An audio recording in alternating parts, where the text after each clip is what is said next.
In this week's video, we'll cover the sharp and concerning intra-week reversal in stocks. To view the video in full screen mode, use this icon in the lower right-hand corner of your video player. To improve the clarity of the charts, use this icon in the lower right-hand corner of your video player. This is the broad NYSE composite weekly chart as of the close on Friday, June 10th. In recent weeks, we've been talking about the possibility of an inflection point. This is an inflection point look where we can get a big move in a bearish manner, or we could get a big move in a bullish manner. This week's video will review what's happened over the last 5 trading days and find out what we can learn about odds relative to a move in this direction or this direction. Remember last week we talked about when we're in the context of a long sideways consolidation pattern, a pattern that is not atypical when the Fed is talking about changing interest rate policy, that we're much better off using the hard data and the trends in conjunction with price versus trying to make decisions based solely on the hard data and trends. So within that context, let's talk about what we learned near the upper end of the range over the past 5 trading sessions. Now we're zooming in on our possible inflection point. This is our A to B move. These are our 3 major fibs on the NYSE weekly. This is a week ago. This is last Friday, June 3rd, and you can see we have that inflection point look.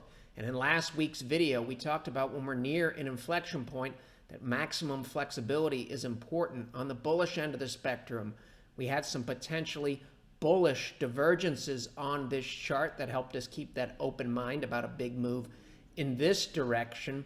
We've also covered numerous charts and data points that help us with the bearish case relative to the inflection point. Now we're looking at the same chart as of Wednesday, June 6th, which was Wednesday of this week. And you can see the NYSE weekly had a strong move starting to move away from the 61.8% retracement. As of the close on Wednesday, June 8th, the weekly chart was up 1.43%. And this is a nice looking move here in this direction. If we fast forward just 2 trading sessions on the same weekly chart as of the close on Friday, June 10th, you can see we had what's known as a potential failed breakout. We broke to the upside here and then we gave it back. Remember, we had a big move in the positive direction intra-week, and then we closed the week negative, which is not good. That's a key reversal near a key area, and typically that's cause for concern. Similar situation here. Now we're just looking at candlesticks.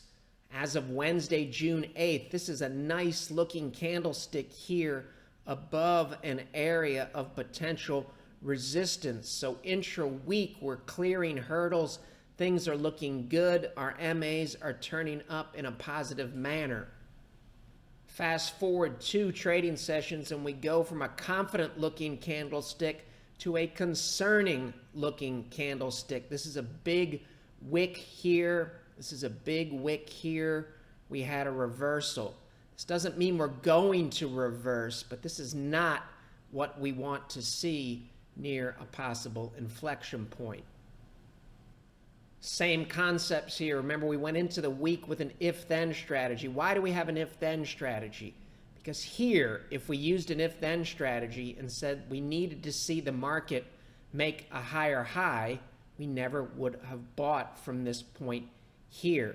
So this is a week ago, Friday, June 3rd. This is the daily version of the same chart. These weren't our points, but we could have used these as if-then points, taking the attitude that we're within the context of a long-term consolidation pattern. If we're going to break out, price must do some things that look better than what happened the last time we broke down.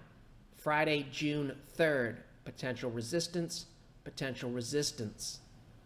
If we fast forward just 3 trading sessions, the NYSE daily posts and prints its highest closing price since August of last year. This is where we plunged in a bearish manner here, right around the same area, resistance, resistance in that same area. And on Wednesday, we closed above both of these levels.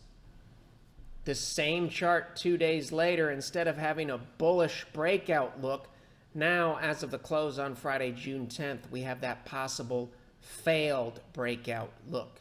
There's another reason why this is even more concerning, and it relates to the context of the big reversal on Friday, June 10th.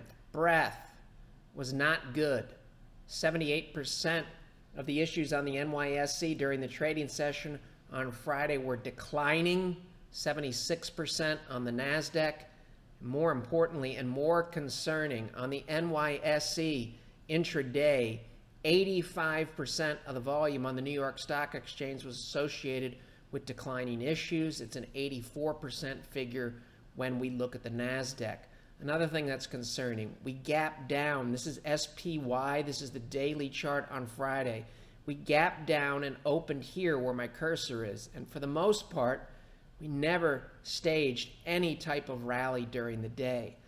Another concerning thing relative to Friday's session relates to trading volume. If we go back the last 3 months, average daily volume in SPY, or the S&P 500 ETF, 90 million shares a day. And volume has been very light lately.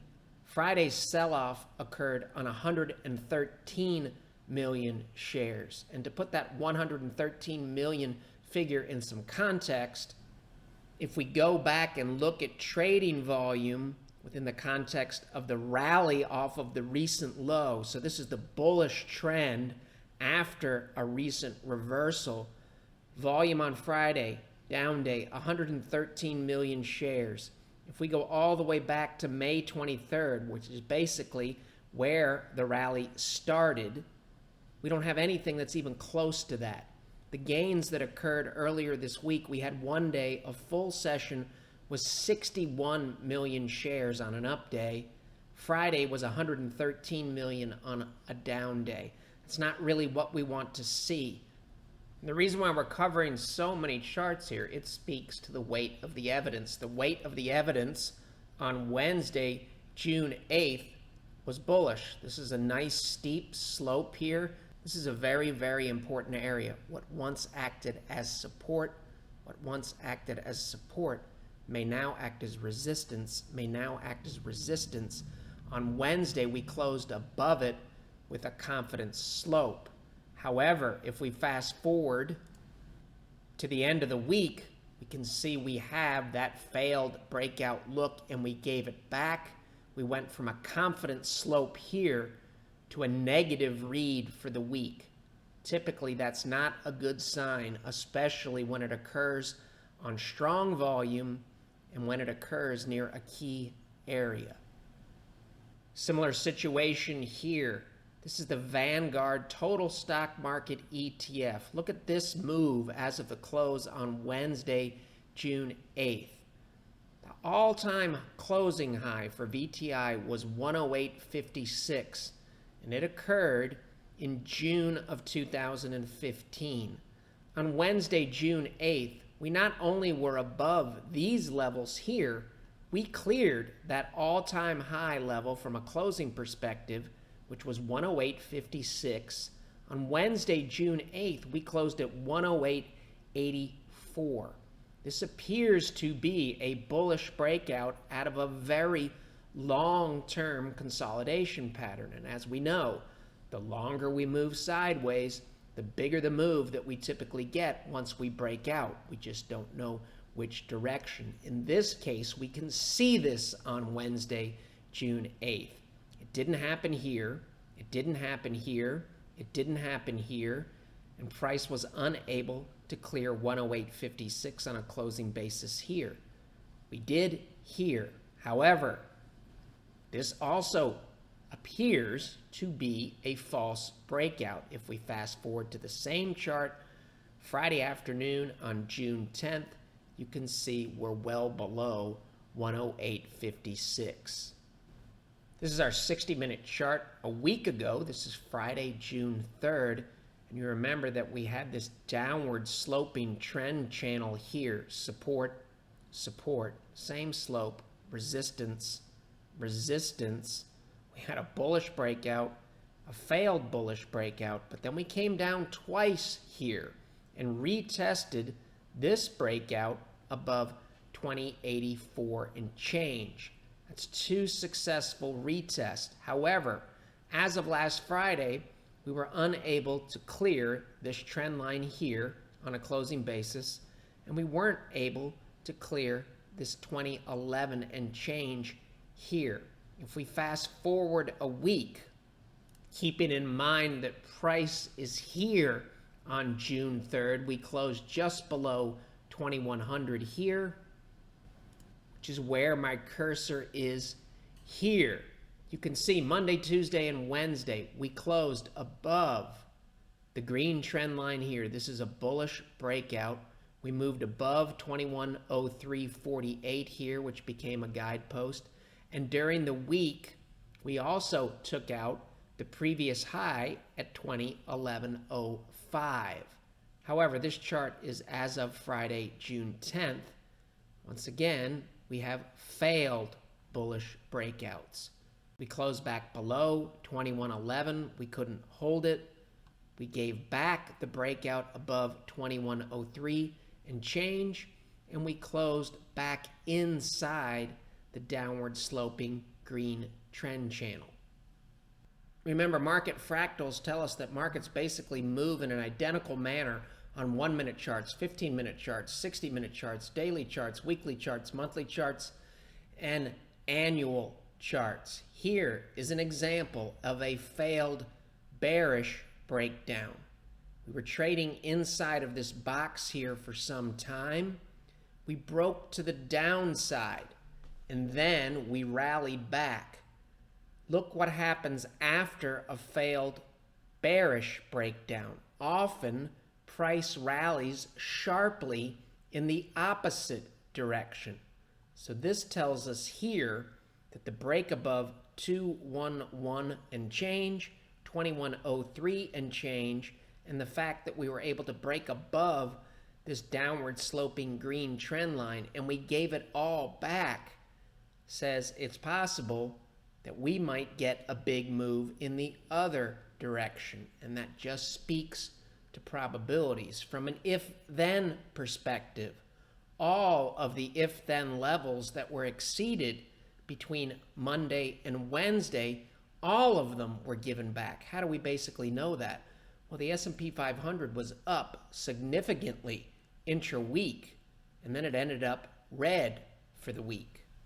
Similar narrative here on the S&P 500 daily chart. This is Friday, June 3rd, so this is a week ago. Notice a week ago, price had not cleared this intraday high that was made in April of this year. This is a guidepost. We had not cleared the intraday high that was made in November of last year at 2116 and change.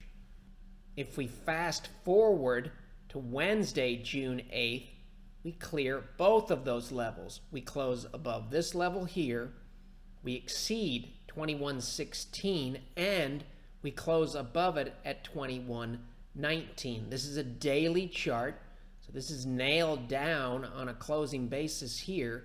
This is where we closed. Obviously, this looks bullish. But of course, over the next 2 trading sessions, we gave it all back. We closed below this level here. We closed below this closing level here. We closed below this high and below this closing level here. Not what we want to see, especially when it occurs on strong volume and negative breadth. Similar concepts and visuals here. Friday, June 3rd, a week ago.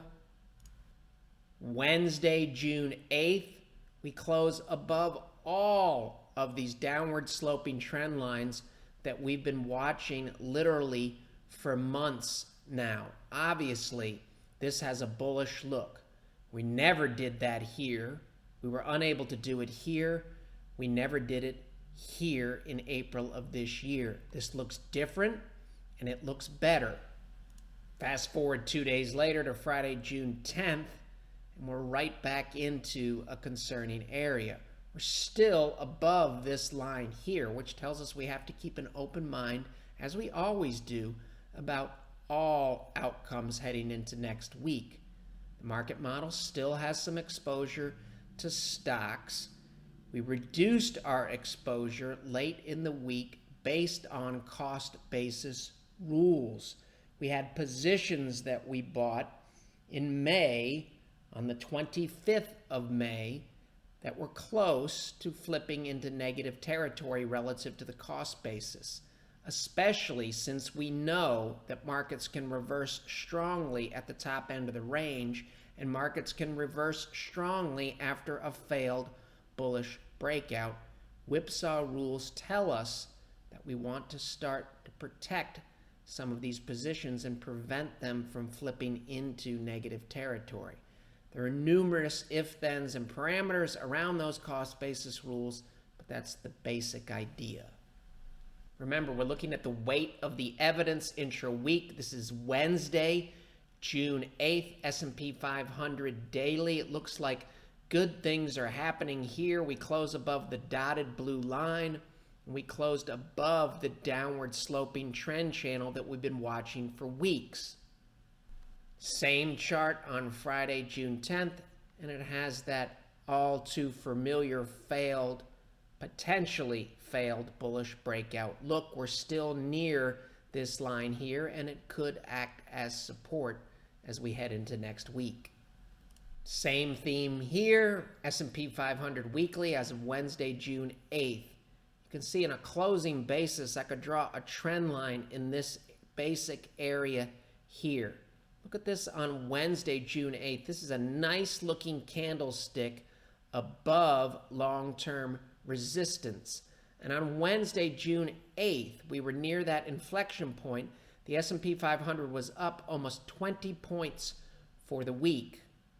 This is a nice looking candlestick, especially after a candlestick like this. Remember last week, we talked about these doji looking type candlesticks that are indecisive, and they can come near reversals. And you can see here on this reversal, we never went up. The next week we went down, and we went down in a strong and convincing manner. This on Wednesday looks nothing like this candle here.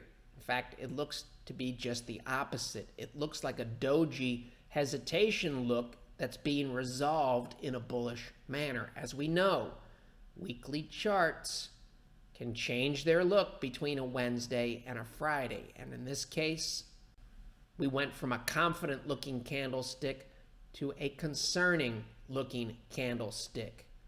This is not what we want to see here. In fact, you can make an argument that this is possibly a bearish engulfing pattern where we get a small body on a weekly candle, and then we get next week, we engulf that. It's not what we want to see. See this long wick here? See this long wick here? And then bad things happen the next week. Here's a long wick here in the other direction, and then good things happen. This is not the type of look that we want to see. And remember, intra-week, we were up 20 points. This is a key reversal intra-week near an important area. So instead of being up 20 points, Friday afternoon, we were down almost 8 points. This is a daily chart of the VIX that we've been watching. This is as of May 27th.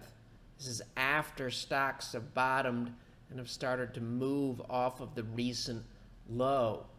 Remember, this is potential support here for the VIX, and then bad things happened in stocks. Potential support for the VIX here. Eventually, bad things happened in stocks. This peak here on a closing basis is 1633. You can see on May 27th, the VIX closed at 1312 and below the blue trend line here. This look here is favoring the bullish case for stocks. This look here is favorable for stock market bears, and this look here with the VIX trending higher is favorable for stock market bears. If we fast forward to the present day, we see a sharp reversal in the VIX. We recaptured the blue line. This almost looks like a successful retest on this side of the blue line. And then on Friday, June 10th at 3:26 p.m., we were above this closing price here of 1633. This spike here is not what stock market bulls want to see. Keeping in mind that we make decisions based on the weight of the evidence, did we have any other evidence related to a potential false breakout this week? The answer is yes. Remember, we were watching materials relative to the S&P 500, and we said that this chart on short takes may hold the key to the stock rally's fate. There's more than one way to look at this type of setup in terms of looking at the reflation trade or the weak dollar trade. Another chart that we've been monitoring is the long-term chart of oil and gas stocks relative to the S&P 500. This is another way to look at inflation expectations. Resistance, resistance. We came down here intra-week while we're getting the bullish breakouts on short-term, intermediate term, and long-term charts intra-week on Wednesday, June 8th. We're also getting a potential bullish breakout above this long-term and downward sloping trend line related to the reflation case, inflation expectations, and or the weak dollar trade. However, when this is going on, we also have a concerning look on RSI, which is one of the reasons why we haven't added these type of leaders to the portfolio in recent weeks. Also, we have a gap here, so we're also near an important area. This is a big gap, and look what happened after the gap. Support all in this area here above the blue line. Again, this is Wednesday, June 8th. We close above the blue line, above the gap, and above this downward sloping trend line that we've been watching. If we fast forward, we gave it all back. We closed back below the blue downward sloping trend line. We closed below this blue line here, which is the high end of the gap, which means we closed in the gap, and RSI fell further. And here you can see it's flirting with 50. This, like many of the other charts, is still in the unresolved state, meaning, is it possible that we could still break in this direction? Sure, it's possible. But this is what we have in front of us now. And all of this occurred during that high volume SPY session on Friday, June 10th. Another chart that we've been watching that's concerning, similar setup here. Now we're just looking at XLB materials in isolation. Resistance, price was rejected. Resistance twice here, price was rejected, and bad things happened. The good part of this is a bullish breakout here that was retested. That's good. However, we came up and hit this same trend line this week and bounced off of it in this direction. This too is still unresolved, but all things being equal, this move in this direction relative to this trend line is also concerning. Here are some examples of those indecisive looks. So this is the indecisive look as of last Friday. Look what happened after this indecisive look. This is indecisive, indecisive, indecisive, indecisive, and indecisive here. This just tells us last week to keep an open mind about a reversal. And of course, on Wednesday, similar situation here. I could draw a line across here. This is potential resistance. You can see this is where the plunge started from here. This is a good looking candlestick right here, especially when we consider this is potential resistance here, and we have this indecisive look here. Look what happened here. We went in this direction. We never went above this candlestick here, even intra-week. Not the case here. This looks pretty good. We're above, the body of this candle is above the body of this candle. We also have RSI making a higher high here on Wednesday, June 8th, and exceeding an area that it's had trouble exceeding in the past. So all of this looks pretty good intra-week. If we fast forward to the end of the week, our good-looking candle is now starting to look indecisive, toppy, and concerning. We have a big wick here. The fact that this is black tells us that the weekly close was below the weekly open. That's typically not a good thing. We opened the week XLB at 47.87, and we closed below that at 47.74, and the bullish breakout that occurred intra-week for RSI came right back to the area of potential resistance. Resistance in RSI, bad things happened. Resistance in RSI, we dropped for 3 weeks. In that same general area here, and now we still have a doji type look, concerning type look here. This is even worse than a doji. So 2 weeks in a row, we've got an indecisive look. From a bullish perspective, on this chart, we still may have some room to run. Remember last week, ACWI, this chart is as of Friday, June 3rd. We were near potential resistance, told us to try to be patient, but we knew that we had this bullish RSI, potentially bullish RSI divergence here, telling us to keep an open mind about a move above this trend line. Intra-week, we absolutely positively did get a bullish move above the trend line. Notice the body of this candle never gets above the blue trend line. The body of this candle, from a closing perspective, never gets above the blue trend line. This potential support here, potential support here, what once acted as support may now act as resistance. We closed right on it a week ago on June 3rd, and on Wednesday, June 8th, this looks like a bullish breakout. If we fast forward to Friday, June 10th, now it looks like a failed bullish breakout. The close for the week is here where my cursor is. Same exact story here on the FAW All World Index we've been watching. Wednesday, June 8th, this looks like a bullish breakout. Fast forward to the end of the week, and it looks like a potentially failed bullish breakout. When we failed in this area before, bad things happened. When we failed in this area before, bad things happened. Not a prediction, simply speaking to probabilities. We'll still learn something based on what happens with price near the downward sloping trend line. Another way to look at the weak dollar trade is to look at high beta versus low beta. You can talk about this from a confidence versus defensive perspective as well, risk on versus risk off. Remember, in the past, we've looked at this ratio. When it stalled here, bad things happened in the stock market. When it stalled and reversed here, eventually bad things happened. Consolidation and a reversal, bad things happen in the S&P 500. We've been bouncing around here. I don't really know too much from this. This is still indecisive, but look, we have somewhat of a left shoulder, a head, and a right shoulder. But maybe more importantly, look at the same pattern in RSI.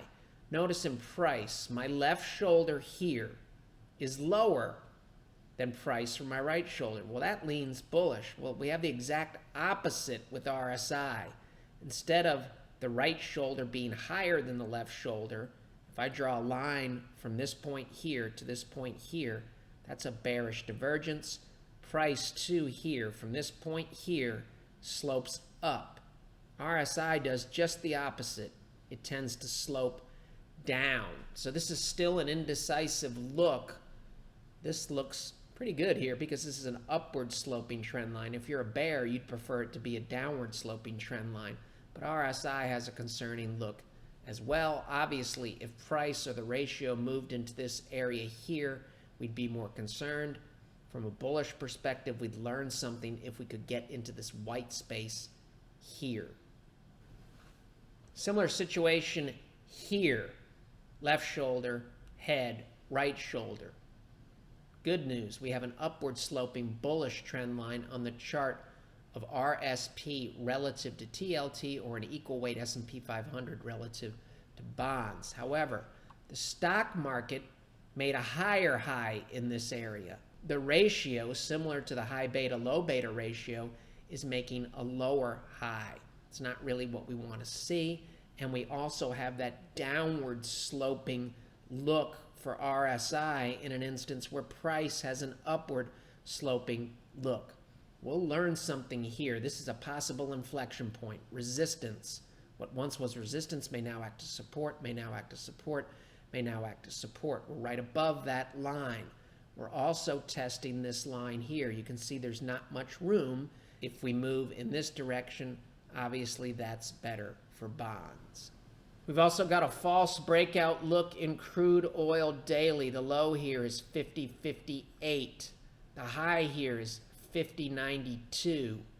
Support in this case short term, resistance in this case. On Wednesday, June 8th, we closed above that line for the first time. This is a long-term consolidation pattern. This looks like a bullish breakout. Wednesday, June 8th.